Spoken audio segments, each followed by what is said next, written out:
আজকে আপনাদের আমি জানাতে এসেছি যে কি করলে ফ্যাটি লিভার হবে না। এরকম অনেক ভিডিও আপনারা ফ্যাটি লিভার নিয়ে শুনেছেন, কিন্তু ফ্যাটি লিভার হলে যে কি করবেন সেটা নিয়ে ভিডিও শুনেছেন আপনারা বেশি। যে ফ্যাটি লিভার হলে তার কি চিকিৎসা পদ্ধতি বা কি করলে ফ্যাটি লিভার কমবে। আজকে আমার এই ভিডিওটা গুরুত্বপূর্ণ এটাই কারণ আমরা সবাই জানি যে prevention is better then cure. আগে থেকে যদি এটাকে প্রিভেন্ট করতে পারেন তাহলে খুব ভালো হয়, যদি ফ্যাটি লিভার থেকে আপনারা আগে থেকেই বেরিয়ে আসতে পারেন। তো আজকের এই ভিডিওটা হচ্ছে কি করলে ফ্যাটি লিভার হবে না। নমস্কার, আমি ডক্টর এস এম মল্লিক। আজকে আমি ফ্যাটি লিভার নিয়ে কিছু কথা আপনাদের বলতে এসেছি। ফ্যাটি লিভারটা দু ধরনের রোগীরই হতে পারে, যারা অ্যালকোহল খান তাদেরও হতে পারে, যারা অ্যালকোহল খান না তাদেরও হতে পারে। যারা অ্যালকোহল খান তাদের যে ফ্যাটি লিভার হয় সেটাকে বলে অ্যালকোহলিক ফ্যাটি লিভার। যারা অ্যালকোহলিক নন বা অ্যালকোহল খান না রেগুলার, যাদের যে ফ্যাটি লিভার হয় সে নন অ্যালকোহলিক ফ্যাটি লিভার বলে। ফ্যাট জমা এই ব্যাপারটাকে বলে হেপাটিক স্টিয়াটোসিস, মানে আপনার লিভারের মধ্যে চর্বি জমেছে। এই চর্বি জমা ব্যাপারটা কেন হয়? আমরা যে খাবার খাই তার মধ্যে যে চর্বি জাতীয় খাবার থাকে এবং চিনি জাতীয় খাবার থাকে, মানে সুগারি ড্রিঙ্ক, বেভারেজ ফুড বা ফ্যাটি ফুড, সেইখান থেকে বা রিফাইন কার্বোহাইড্রেট থেকে আমাদের শরীরে যখন যায় তখন ফ্রি ফ্যাটি অ্যাসিড তৈরি হয়। ফ্রি ফ্যাটি অ্যাসিডগুলো ট্রাইগ্লিসারাইডে কনভার্টেড হয়ে আমাদের লিভারে জমে, এবং আমাদের লিভারে যদি টোটাল লিভারের ওয়েটের 5%-এর বেশি যদি ফ্যাট থাকে সেটাকে আমরা ফ্যাটি লিভার বলি। কোনো কারণে মনে করুন আপনি মোটা হয়ে গেছেন, আপনার শরীরে ইনসুলিন রেজিস্ট্যান্স হয়েছে, অথবা আপনি জেনেটিক্যালি প্রিডিসপোজড ইনসুলিন রেজিস্ট্যান্সের জন্য, তাহলে আপনার শরীরে ইনসুলিন রেজিস্ট্যান্স তৈরি হলো, রিসেপ্টর লেভেল ইনসুলিন কাজ করতে পারছে না, সেটা ওভারকাম করার জন্য প্যানক্রিয়াটিক বিটা সেলস থেকে বেশি বেশি ইনসুলিন তৈরি হচ্ছে। এই ইনসুলিন রেজিস্ট্যান্স আর এই হাইপার ইনসুলিনেমিয়া, মানে ইনসুলিন বেশি, এই স্টেজটা আপনার শরীরে যে জমা ফ্যাট আছে ভুঁড়িতে, হাতে, আন্ডার আর্মসে, মুখে, গলায়, সেই জমা ফ্যাটগুলো থেকে ফ্রি ফ্যাটি অ্যাসিড তৈরি করে।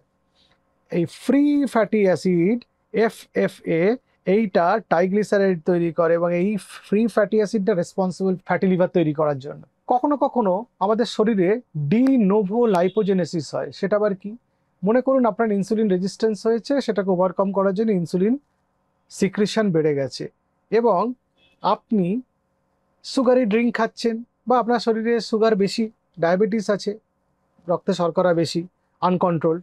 ওই আনকন্ট্রোল শর্করা এই হাইপার ইনসুলিনেমিয়া স্টেজটাতে, মানে ইনসুলিন বেশি থাকা অবস্থাতে, ওই গ্লুকোজ থেকে ফ্যাট তৈরি করে, এটাকে লাইপোজেনেসিস বলে। এটাও ফ্যাটি লিভার আর একটা কারণ। আবার লিভারে এই যে ফ্যাটগুলো যাচ্ছে, তাহলে লিভার কিন্তু ধ্বংস করতে কেন পারছে না? এর উত্তর পেতে গেলে আপনাকে কোষের মধ্যে একদম সেই সেলুলার লেভেলে, মাইটোকন্ড্রিয়া লেভেলে যেতে হবে। যখন কোনো কারণে মাইটোকন্ড্রিয়ার মধ্যে অক্সিডেটিভ স্ট্রেস তৈরি হয়, এই অক্সিডেটিভ স্ট্রেসটা খুব ইম্পর্টেন্ট, যে এই ফ্যাটটাকে মেটাবলিজম বা মেটাবলাইজ করতে পারবে কিনা। যদি কোনো কারণে এই মাইটোকন্ড্রিয়াল লেভেলে অক্সিডেটিভ স্ট্রেস তৈরি হয়, তাহলে ওই ফ্যাটগুলোকে লিভার নষ্ট করতে পারে না, ওই ফ্যাটগুলো জমা হতে থাকে, তখনই ফ্যাটি লিভার তৈরি করে।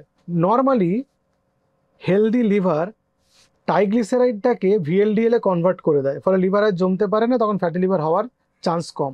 কিন্তু কোনো কারণে লিভার যদি ফ্যাটি লিভারটাকে, মানে ট্রাইগ্লিসারাইডটাকে ভিএলডিএল এ কনভার্ট না করতে পারে, তাহলে বেশি ট্রাইগ্লিসারাইড জমা হয়ে যাবে, তখন ফ্যাটি লিভার বেশি তৈরি হবে। সুতরাং এই অক্সিডেটিভ স্ট্রেস এটা একটা মাইটোকন্ড্রিয়াল লেভেলে হচ্ছে, যেটা আমি বললাম, যেখানে মাইটোকন্ড্রিয়াল লেভেলে জমা হওয়ার জন্য লিপিড মেটাবলিজম হচ্ছে না, অথবা কোনো কারণে গলগি বডি লাইসোজোম এই জায়গাটায় লিপিড এবং প্রোটিন মেটাবলিজমের যদি কোনো গন্ডগোল হয়, যদি ইম্পেয়ার্ড হয়, তখনও ফ্যাটি লিভার হতে পারে। আমাদের বডিতে কোষের মধ্যে এন্ডোপ্লাজমিক রেটিকুলাম থাকে। এই এন্ডোপ্লাজমিক রেটিকুলাম যদি কোনো কারণে সেটা কোনো মেটাবলিক ডিসফাংশন বা অন্য কোনো কারণে যদি ঠিকঠাক কাজ করতে না পারে, তাহলে এই ফ্যাট সেলসগুলো জমা হতে থাকে লিভারের মধ্যে, এবং সেটাও আর একটা ফ্যাটি লিভারের কারণ। এবার মনে করুন কোনো কারণে আপনার লিভারের মধ্যে একটা ইনফ্লামেশন চলছে, সেটা ফ্যাট জমা হওয়ার জন্য হতে পারে। কারণ ফ্যাট শুধু জমা হলে, ফ্যাট তো আর জমা হয়ে চুপ করে বসে নেই, ফ্যাট থেকে অনেক রকম কেমিক্যাল মিডিয়েটার্স বেরোয়, সাইটোকাইন্স বেরোয়, সেগুলো আমাদের ইনফ্লামেশন করে, প্রদাহ তৈরি করে। কোনো কারণে লিভারের মধ্যে প্রদাহ হয়েছে, তখন কুপফার সেলসগুলো, মানে হেপাটিক ম্যাক্রোফাজ বলে, এগুলো অ্যাক্টিভেটেড হয়ে যায়। এবার এই কুপফার সেলস বা হেপাটিক ম্যাক্রোফাজ অ্যাক্টিভেটেড হয়ে গেলে ট্রান্সফর্মিং গ্রোথ ফ্যাক্টর বিটা বা প্লেটলেট ডিরাইভ গ্রোথ ফ্যাক্টর, এগুলো বেশি করে স্বীকৃত হয়, মানে বেশি করে সেগুলো নিঃসরণ হয়। তার জন্য সেগুলো আবার অ্যাক্টিভেট করে দেয় হেপাটিক স্টিলেট সেলসকে, এই হেপাটিক স্টিলেট সেলসগুলো ঘুমন্ত অবস্থায় থাকে, ওরা এমনিতে জেগে থাকে না, ঘুমিয়ে থাকে। কিন্তু কুপফার সেলস যদি জেগে যায় এবং সেই যদি এই সাইটোকাইনসগুলো তৈরি করে, ট্রান্সফর্মিং গ্রোথ ফ্যাক্টর বিটা বা প্লেটলেট ডিরাইভড গ্রোথ ফ্যাক্টর যদি সেগুলো নিঃসৃত হয়, তাহলে ওই হেপাটিক স্টিলেট সেলস তাকে অ্যাক্টিভেট করে দেয়, ঘুমন্ত অবস্থায় যে থাকে তাকে জাগিয়ে তোলে। ব্যাস তখনই সে কোলাজেন তৈরি করে, টাইপ 1 টাইপ 3 কোলাজেন। সেগুলো হেপাটিক ফাইব্রোসিস করে, কারণ কোলাজেন জমলে লিভারের নর্মাল সেলসগুলো তো নষ্ট হয়ে যাচ্ছে, সেই জায়গায় কোলাজেন ভরে যাচ্ছে, আর হেপাটিক ফাইব্রোসিস হচ্ছে।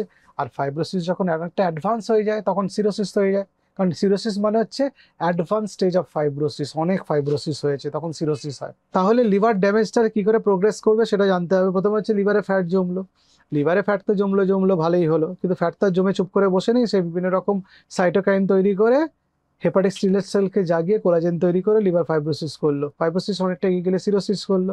আর সিরোসিসে চুপচাপ বসে থাকে না, সিরোসিস হলে তারপরে হেপাটোসেলুলার কার্সিনোমা হওয়ার চান্স বেড়ে যায়। সুতরাং আপনি দেখুন, সাধারণ একটা ফ্যাটি লিভার, সেখান থেকে লিভার ক্যান্সার হচ্ছে। আপনি মনে হয় ধর ফ্যাটি লিভারের তো কোনো সিমটম নেই, আমার তো কোনো অসুবিধা হচ্ছে না, ফ্যাটি লিভার আছে আছে, ডাক্তার ওরকম বেশি বেশি বলে, আবার গ্রেড 2 গ্রেড 3 ফ্যাটি লিভার আছে, কি হবে?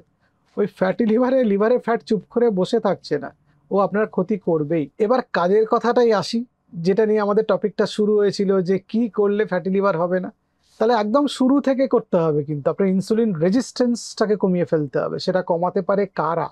আমরাই কমাতে পারি। কি করে কমাতে পারি? ইনসুলিন রেজিস্ট্যান্স কমানোর জন্য দুটো পদ্ধতি: ওজন কমানো, এক্সারসাইজ করা।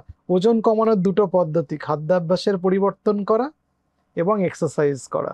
খাদ্যাভ্যাসের পরিবর্তনের তিনটে পদ্ধতি: একটা হচ্ছে রিফাইন্ড কার্বোহাইড্রেট কমাতে হবে, 2 নম্বর হচ্ছে ফাইবার রিচ ফুড খেতে হবে, আর 3 নম্বর অ্যালকোহল বন্ধ করতে হবে।